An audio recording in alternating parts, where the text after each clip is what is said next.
Could the Red Sox bring in yet another shortstop?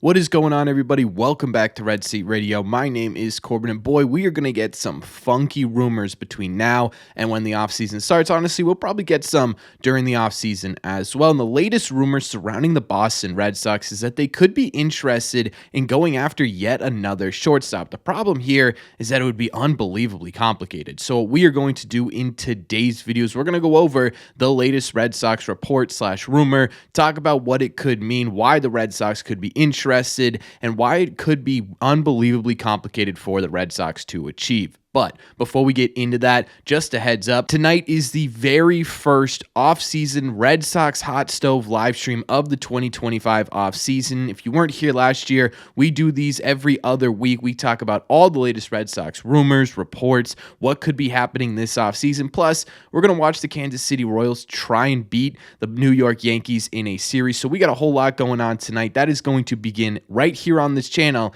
at 7 p.m. Eastern. I hope to see you all there. Thank you all very much for clicking on this video. Let's get into it. Okay, so the report that we are talking about today came from an article by Chris Cotillo, who outlined the 2025 Red Sox infield situation. It's actually a really fantastic article. I'll put the link in the description down below, but the specific line that we are focusing on in today's video came towards the end, and it piqued a whole lot of people's interest. That line was, there are some in the organization who value Adames highly and would love to see him in Boston. For those of you who may not be super familiar with who this Adames is that they are referring to, that would be shortstop Willy Adames, who is a soon-to-be free agent currently playing on the Milwaukee Brewers. Now, Adames had a really solid season this year with the Brewers. In fact, it was a .251 average, a .331 on-base percentage, and a .462 slug for a .794 OPS and a .118 OPS plus, about 18% above league average production. Significantly, for the Red Sox, when it comes to why they may be interested in bringing Adames in here, he had 32 home runs,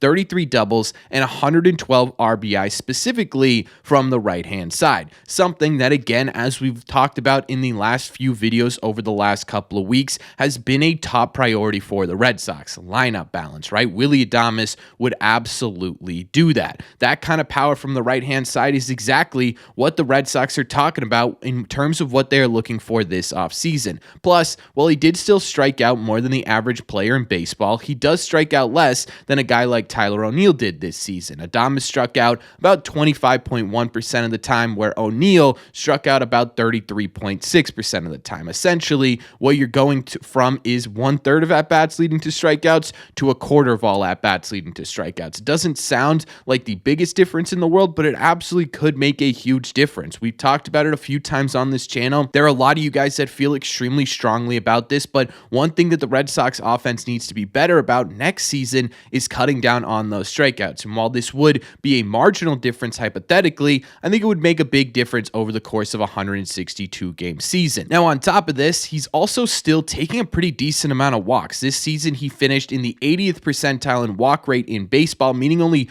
20% of players had a higher walk rate than Willy Adames this year at 10.8%. The last thing I want to point out about Adames' 2024 campaign is that at 28 years old, he only missed one game throughout the 162-game season, playing in 161 games. That is a really fantastic sign. Now, overall, I will say throughout his career, this is the first time Adames has played basically full 162-game season. He more so averages out, excluding the 2020 season, about 139 games a year. Now, this could be a bad sign. This could be a good sign that, hey, as he gets older throughout his career in Major League Baseball, he's figuring out ways to keep himself healthy throughout the course of a 162-game season. So it's a little bit of a double-edged sword there, but in my opinion, that's a really fantastic sign. And speaking of his entire career, looking at it as a whole, it's a little bit of a different story than what he put up in 2024. Through 7 seasons, again, one of those being the COVID year, he has a .248 average, a .322 on base percentage, and a .444 slug,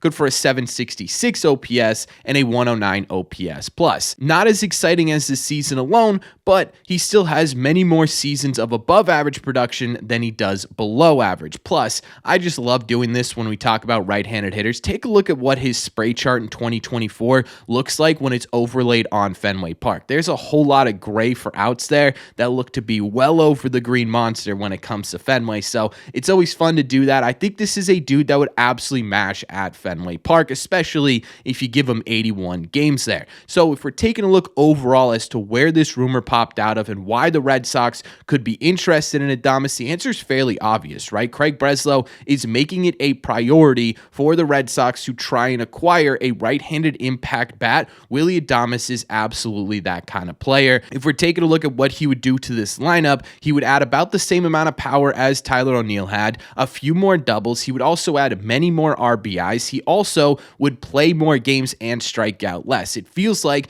this makes a lot of sense for the Boston Red Sox. In my opinion, the statistical fit, especially at the plate, makes a lot of sense. The problem with Willy Adames is actually getting him here and actually getting him on the field feels like it would be really, really complicated. But before we get into that, do me a favor. Make sure you guys have hit that subscribe button if you haven't already. If you're new here, we talk Red Sox content almost every single day. Also, make sure you guys have hit the like button on this video as well. It simply helps these videos out a ton, and it's the best way to let me know you're enjoying the content. Thank you all very much for taking a second and doing so. Let's get into some complications. The complication here is that Willy Adames is a shortstop by trade. Now, he has played other positions in Major League Baseball. Specifically, he spent 10 games back in 2018 at second base for the Tampa Bay Rays, but outside of that, he has not played a single other position in Major League Baseball. It has been 5-6 years since Adames has played anywhere but shortstop. Obviously, that's going to cause a bit of complication for the Boston Red Sox because they currently do have already a right-handed shortstop in Trevor Story. Now, I know a lot of people are immediately going to be, yeah, but we're only going to get Trevor Story for 25 games this year. And honestly, that's a fair statement to make. But what happens if he does stay healthy and you sign Willy Adames? You only have one shortstop spot to give away. And right now, you already have someone there. Adding someone in there makes it a whole lot more difficult to get him everyday playing time. And that's not even considering the fact that Christian Campbell's coming up, who is an infielder by trade, and Marcelo Meyer isn't going to be too far behind him, and he is a shortstop by trade. All of a sudden, now you've got 4 or 5 guys who are trying to fit in the middle of this infield without anywhere to put them. Things start to get really complicated. Now, there are a couple of solutions to possibly getting Willy Adames onto the Boston Red Sox. The first would be to sign him as a shortstop and play him at shortstop and moving Trevor Story to second base or third base. This wouldn't be easy to do. You'd have to move Rafi off of third base, which again, you're paying him $300 million.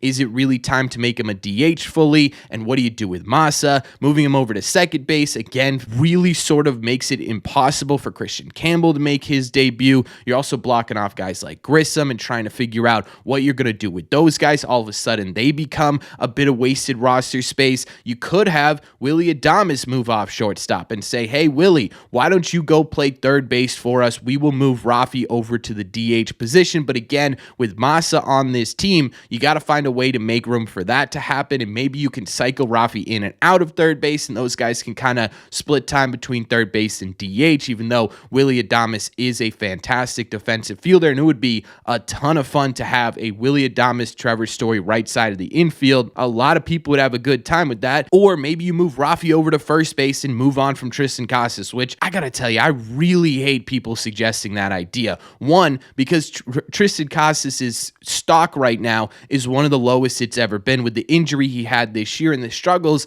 he had when he came back. 2, Rafael Devers statistically is not a good defender. You want to put a not good defender in a position he's never played, in a position that impacts everyday games much more than third base. It just makes absolutely no sense to me to do that, and I hate when people bring that up. So that's out of the question. So really, the only way that you are going to get Willy Adames on this team is if you are willing to move either Story or Adames and trade or get rid of some of the other guys in the middle of this infield, which is absolutely possible. I just don't know if it's super likely. The other problem with this is more likely than not, you're going to have to ask Willy Adames to move off shortstop to sign him here with the Boston Red Sox. Now, maybe the Red Sox just offer him way more money than everybody else, but Based on everything we've seen over the last couple of years, do you really think that that's a possibility? More likely than not, if they are bidding for Willy Adames' services, they're going to be right in the same range as a couple of other teams who are saying, well, wait a second, Willy, why don't you just sign here and we'll make you shortstop? You don't have to worry about fighting for your position because we're going to pay you $200 million to be our everyday shortstop. For if you were Willy Adames, which one of those is more enticing? A little bit less money to play shortstop every day or a little bit more money to play third base every day? It's going to take two to tango here. And to me, this is why it becomes an entirely complicated conversation about how you're going to get Willy Adames here. As much as I would love for Willy Adames to be a Boston Red Sox, in fact, I've been campaigning for the Red Sox to figure out a way to get Willy Adames on this team. I think all the way back to 2022 when I started this channel, we talked about trying to get him over here, right? I have been huge on the Willy Adames train for a while. At this point, I just think it's extremely unlikely because the only realistic scenario where this happens is this sort of perfect storm miracle for the Boston Red Sox and Willy Adames to come together. It would have to be the Red Sox successfully reshuffling their entire middle infield, or maybe their infield in general, while making the moves that they need to make before Willy Adames gets a good enough offer to sign somewhere else, which to me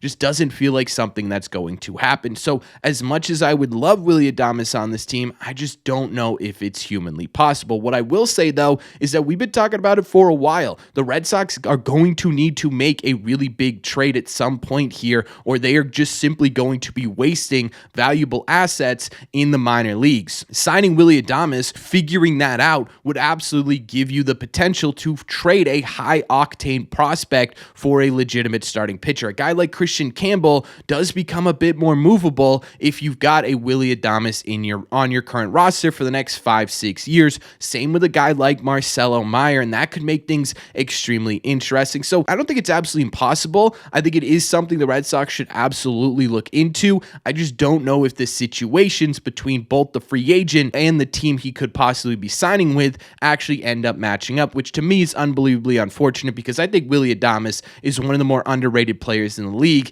and would absolutely shine at Fenway Park. But that's just my opinion. So let me know in the comment section down below, what do you guys think? What do you think about the report that the Red Sox are interested in Adames? Do you like it? Do you not like it? Where would you put Adames and fit him on this team if you would want him to come in? Let me know all your thoughts on the latest Red Sox rumors in the comment section down below. As always, if you made it to the end of this video, do me a favor. Make sure you guys have hit that subscribe button if you haven't already. If you're new here, we talk Red Sox content almost every single day. Also, make sure you guys have hit the like button on this video as well. It just simply helps these videos out a ton, and it's the best way to let me know you're enjoying the content. Don't forget, if you want to listen instead of watch these episodes, all you got to do is head over to your favorite podcasting app and look up Red Seat Radio. Thank you all very much for clicking on this one. I will see you tonight for the very first 2025 Hot Stove live stream, and of course, as always, in the red seats.